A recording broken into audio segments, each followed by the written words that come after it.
Chapter 6. Disaster Strikes.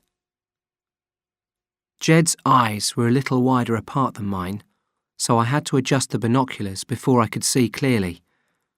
It took me several seconds to find the beach on the island next to ours, but then I saw the 5 familiar figures almost immediately.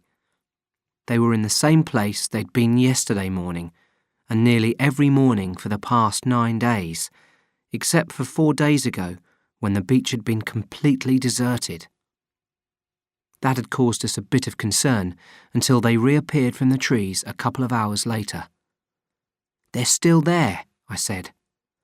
"What are they doing?" asked Jed. "Just lying there." "And you can count all 5? I paused. 5, yeah. They're all there." "Good."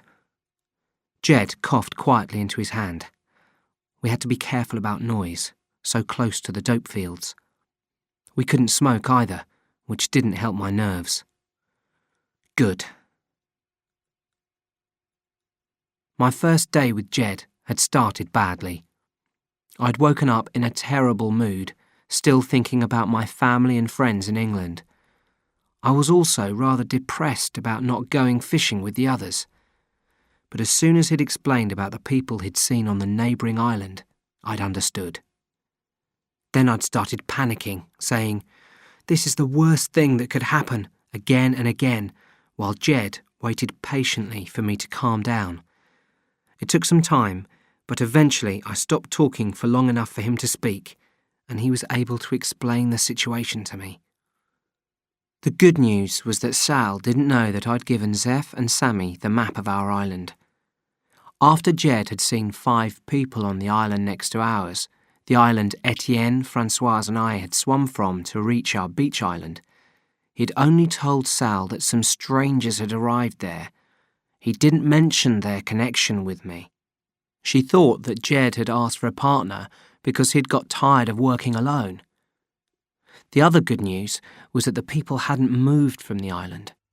If they were aiming for our beach, they were obviously finding it difficult to reach us. However, we had to assume that they did want to get to our beach eventually.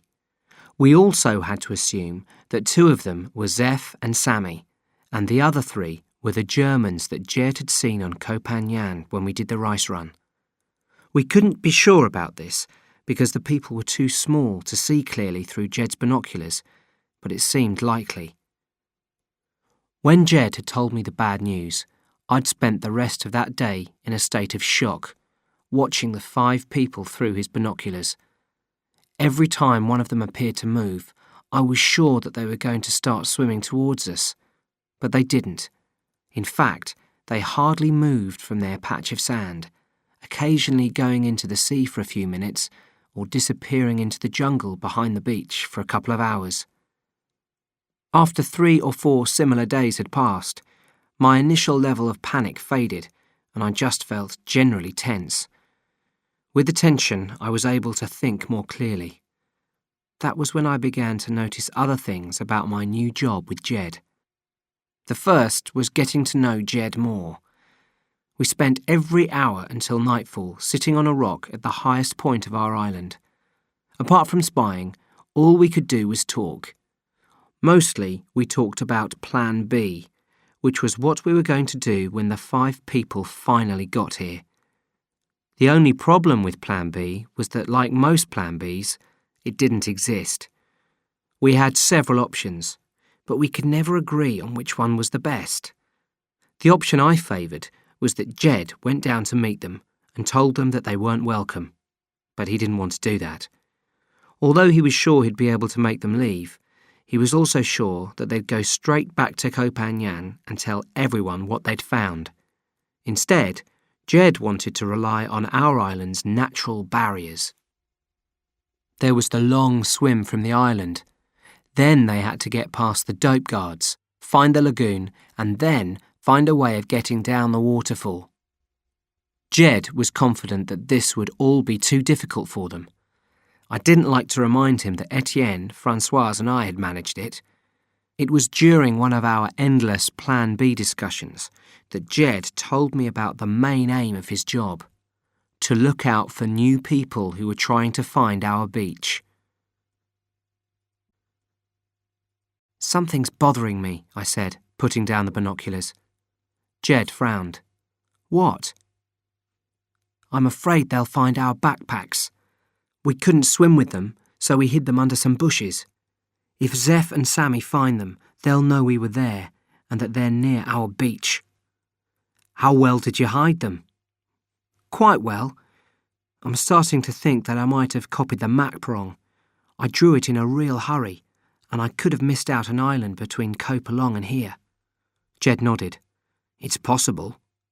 So if they think they're on our island now, that explains why they haven't moved for the last 9 days. They're looking for our beach, which they won't find, but they might find the backpacks." "It's possible," Jed repeated. "But they sit in the same place all day. It faces us, right? So they know this is the right island. They're sitting there and trying to work out how to reach us." We looked at each other briefly. Then I started staring through the binoculars again. Jed and I would stay on the rock until the sun set. Then we'd go back to the camp. We couldn't spy if it was too dark to see, and anyway, Jed said it wasn't safe to be outside the camp after nightfall. You didn't know what or who you might meet. Back at camp, Jed would go and talk to Sal, and I'd get some dinner. Then I'd go and look for Etienne, Francoise and Kitty. Usually I'd find them near the kitchen hut, having a joint before bedtime. Lying to Sal about Zeph and Sammy and the map was easy, but I hated lying to my friends. However, I didn't have a choice. Until we knew whether Zeph and Sammy would manage to get to our beach, there was no sense in worrying everyone. I could only tell them that my new job involved looking out for people who might be trying to find our beach. "It's a good idea," said Kitty. "What will you do if you see someone coming?" "I'll tell you when it happens," I replied, laughing uncomfortably. At the end of the 10th day working with Jed, we were, as usual, hurrying to get back to the camp before nightfall. My plan was to eat some food quickly and then spend the rest of the evening with my friends. But when I got to the kitchen hut, all I found was a cold pile of boiled rice. The cooking pots for fish and vegetables were empty. Then I noticed something even more strange. Apart from Jed, the clearing seemed to be completely deserted. I walked over to Jed. "Do you notice anything weird?" I said. "Well, I can't see any food." "Exactly. There isn't any food, and there aren't any people either." Jed stood up and shone his torch around him. "Yeah," he said, "that is weird." We looked around us for a few seconds, our eyes following the light from the torch. Then, from somewhere nearby, there was a loud moan, the sound of someone in a lot of pain. "God, did you hear that?" whispered Jed. We paused, listening carefully. Then we heard the moan again, and the hairs on the back of my neck stood up. There was something frightening about the empty camp in the darkness. "Okay," said Jed, "we'd better investigate."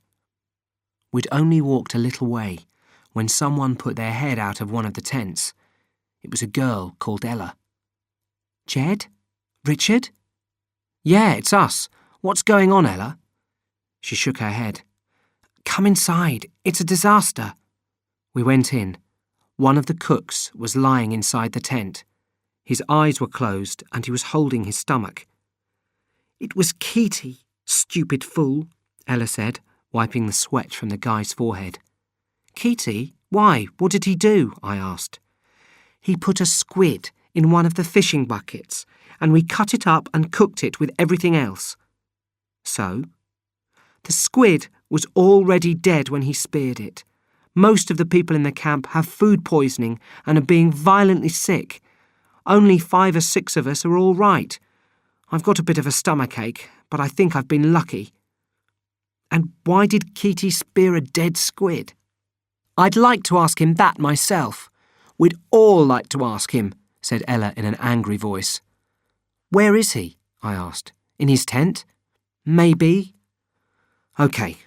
Well, I'll go and talk to him. It took me ages to find Keaty.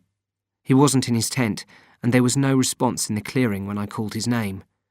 Eventually, I decided to check the beach where I saw him sitting in a patch of moonlight a little way down the shore.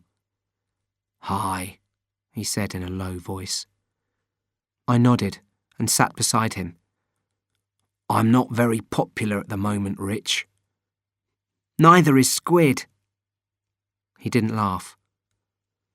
So what happened? I asked. Don't you know? I poisoned the camp.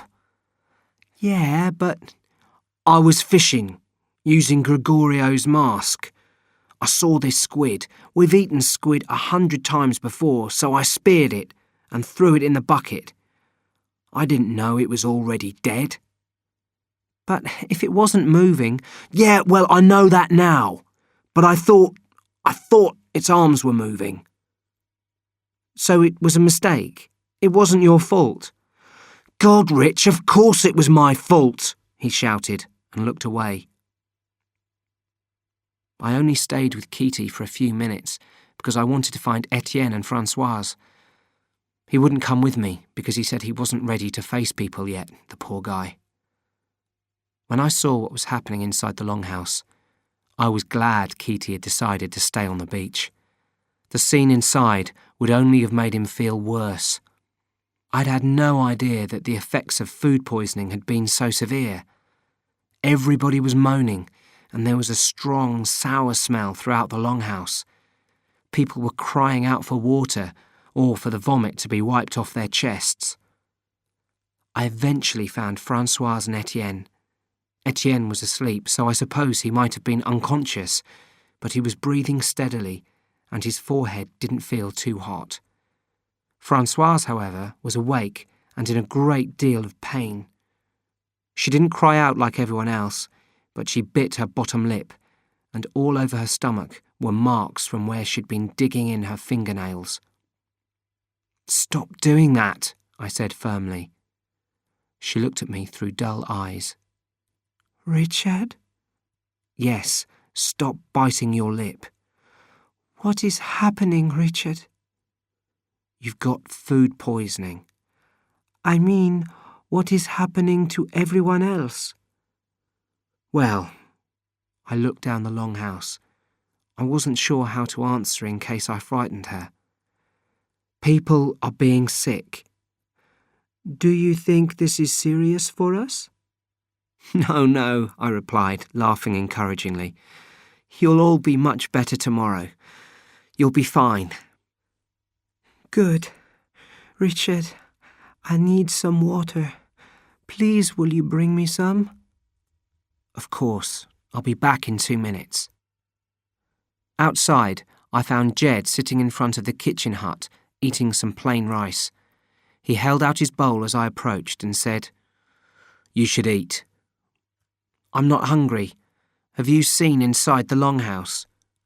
He swallowed. I put my head round the door.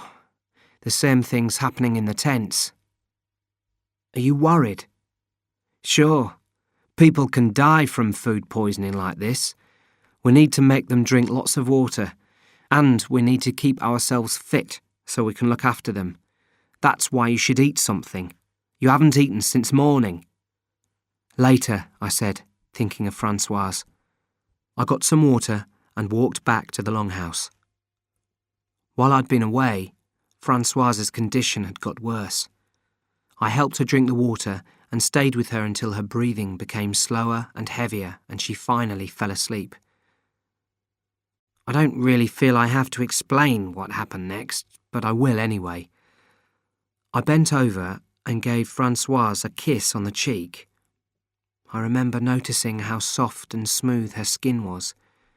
In the middle of that terrible night, with everyone moaning and all the vomit, I wasn't expecting to find sweetness. It took me a little by surprise, and I closed my eyes for a few moments just for the chance to forget about all the bad things that were happening. But when I looked up, Etienne was staring at me. "What were you doing?" he asked. "Nothing. You were kissing Françoise." "So? I gave her a kiss on the cheek. You've seen me do that before." "You've never kissed her like that before. For so long." I felt exhausted. "You've got this wrong," I said. "You're very ill. It's affecting you." Etienne didn't say anything. I tried a joke. "If I give you a kiss, will that make everything okay?" He paused a bit longer and finally nodded. "I am sorry, Richard. You are right. I am ill and it is affecting me. But I can look after her now. Maybe some others need your help." "Yeah, I'm sure they do. Shout if you need anything." I stood up and glanced at Françoise, who was still fast asleep. Then I walked out of the longhouse. That night, I slept in the clearing. The last thing I remember before falling asleep was Sal's voice. She'd recovered enough to walk around and was calling Keaty's name. I could have told her he was down on the beach, but I decided not to. I didn't like the sound of her voice. It was like a parent calling to a naughty kid. Jed woke me at about 6:30 with a bowl of rice. While I ate, he talked. "Listen, one of us has to go and see what Zeph and Sammy are doing." "Oh, okay, but why not both of us?" "Why do you think? Someone has to stay here to look after all these sick people, and I think it should be me. I know a little bit about first aid." "And what should I do if Zeph and Sammy are on their way here?" Jed paused. "I'm trying not to think about it, but if they are, then get back here as fast as you can and tell me. But before you go, I want you to find Keaty and the Swedes. There are about 15 people here who are well enough to eat, so someone's going to have to go fishing for them. Only the 3 Swedes and Keaty are healthy enough." I went down to the beach first and found Keaty sleeping in the same place. I assumed he'd had a bad night, so I decided to smoke a cigarette before waking him up. I was just finishing it when Carl, Sten and Christo, the Swedes, appeared. I put my finger to my lips, pointing at Keaty, and we walked away from him so that he didn't wake up. "You're going to be busy today," I said to them. Sten nodded. "But there is only half the camp to fish for, no? We only need to catch 15 fishes. Not so difficult, I think. Would you like to fish with us?" "Thanks, but Keaty will wake up soon." "Ah, yes, Keaty. Is he sick?" "No, he's fine. A bit depressed, but he didn't get food poisoning." "That is good. Well, we should be going. We will see you later, Richard." "Okay." Sten said something to Carl and Christo in Swedish. Then they walked down to the shore and began swimming towards the caves. When I got back to Keaty, he was awake. "Hi," I said. "Did you sleep all right?" He shook his head. "Are things bad at the camp?" "They were last night. It's better now, but people are still being sick." Keaty sat up and rubbed the sand off his legs and arms. "I should get back. Got to help." "No, don't go back yet. They want you to do some fishing." "They want me to go fishing? After the squid?" "That's what Jed said. The Swedes will be fishing too, and most people won't be eating. Just catch a few fish." "Okay then. See you later, Richard," Keaty said, and set off down the beach towards the water. Hours later, I made my way back to the camp after spending the afternoon watching Zeph, Sammy and the Germans through Jed's binoculars. The clearing was empty apart from Ella, who was cleaning a few fish outside the kitchen hut. "I was hoping you'd bring some more fish," she said when she saw me. Kitty's the only person who's brought me any. What about the Swedes? Haven't they come back yet? No, they haven't. What time is it anyway? I looked at my watch. 6:30. I wonder why they're taking so long. Maybe it's the boat. Perhaps the engine broke down or they ran out of petrol. Ella looked annoyed. Maybe, she said. But if you think about it, they could have swum back by now. I thought about this last comment of Ella's as I walked towards the longhouse, because she was absolutely right. The Swedes could easily have swum back in 2 hours, even dragging the boat behind them. In a way, then, I was already aware that something serious had happened to Sten, Carl and Christo. Logically, it was the only explanation. But there were too many problems in the camp to start worrying about new ones. As I entered the longhouse, people were calling out for water or for someone to clean up their vomit. I ran around helping people and didn't have time to think about the Swedes again for ages. At 8:45, the longhouse door banged open. "Oh, there you are," I started to say, but the words dried up in my throat. Carl was half bent over, and the expression on his face told us at once that there was something badly wrong. He took a single, heavy step towards us, moving into the brighter candlelight. That was when we realised that he was carrying someone on his back. Sten. Suddenly, Carl fell forwards without making any effort to stop himself, and Sten slipped off his back onto the floor. He was terribly injured. There was a circle of flesh as large as a football missing from his side. Etienne was the first to move. He raced past me, almost knocking me to the ground. When I looked up, he was bending over Sten. I heard Sal behind me calling out, "What's happened?" And then Carl began screaming at the top of his voice. For a minute, people covered their ears as his cries filled the longhouse. It was only after Kitty had grabbed him, shouting at him to shut up, that he managed to say one word. "Shark!" The shocked silence after Carl said shark only lasted a heartbeat. Then we all started talking again. A circle quickly formed around Carl and Sten. The same kind of circle you get in a school playground when people are fighting. And everyone started shouting out questions and making suggestions. Everyone wanted to be involved in the crisis. "They need water," and "put him in the recovery position," and "hold his nose." I thought all the advice was stupid.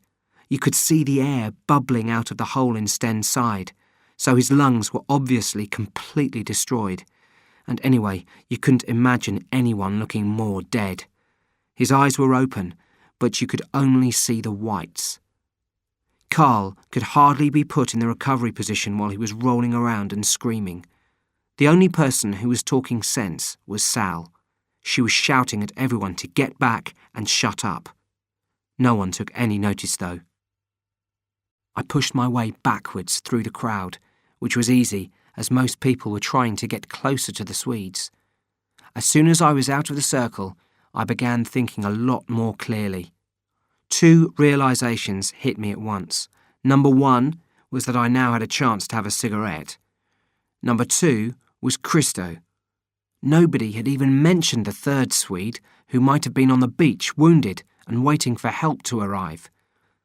I hesitated for a couple of moments. Then I made my decision and ran down the longhouse, passing the few squid sufferers who were still too ill to see what was going on. Just before I ran out of the door, I lit a cigarette and shouted, "Christo!" But I didn't wait to see if anyone had heard me. Through the jungle, I cursed myself for not having grabbed a torch. I couldn't see much apart from the red light from my cigarette. On the beach, however, there was enough moonlight to see clearly. Across the sand were deep tracks where Carl had dragged Sten. He seemed to have reached the beach about 20 metres from the path that led to the clearing. Christo, I noted, couldn't have reached the shore. In the light from the moon, the sand was silver. If he'd been there, I'd have seen him.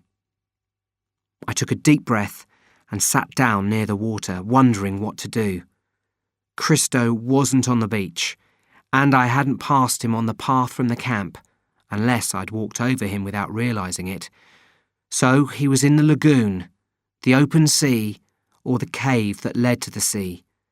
If he was in the open sea, he was probably dead. If he was in the lagoon, he was either on a rock or floating face down. If he was in the cave, he would be at one of its two entrances, maybe too tired or injured to swim through the underwater passage. The shark could be anywhere. "I bet he's in the cave," I said, and lit another cigarette to help me think. When I reached the cave, I swam to the place where the passage went below the water level. Then I took a lungful of air and dived underwater. Every few strokes I stopped and felt around to make sure I wasn't accidentally going down the side passage to the air pocket like I had before. When I came out of the cave into the open sea, I looked around for Christo. I shouted his name without a lot of hope because the moonlight was bright enough for me to see that he wasn't there. I sat down on a rock and wondered what I should do next. Maybe Christo was only slightly injured, I said to myself. Maybe he swam through the underwater passage with Carl, helping him with Sten, but something happened. Maybe he's in the air pocket. I stood up, filled my lungs with air, and dived back into the water. I found the side passage to the air pocket on my third attempt. I surfaced in the air pocket and took a deep breath. "Here," said a quiet voice. "Christo! Thank God! I've been... Richard, help me." "Yes, I'm here to help." I pushed out my hands and touched Christo. He moaned. "Are you badly hurt?" "I have some injury." "You have to swim. We've got to get out of this air pocket. I'll swim ahead using my arms, and you'll have to hold onto my legs and try to kick. Understand?" His voice sounded fainter. "I understand." "OK, Christo," I said. "I think I know which direction to take." Within a few strokes, I realised that the passage was not the one leading back to the original cave. About 10 metres along, we found a second air pocket, and 10 metres further on, we found another. Then we came up into fresh air. I could see real stars and real sky. I laid the exhausted Christo out on a flat rock. "You're OK now, Christo," I said quietly. "You're OK."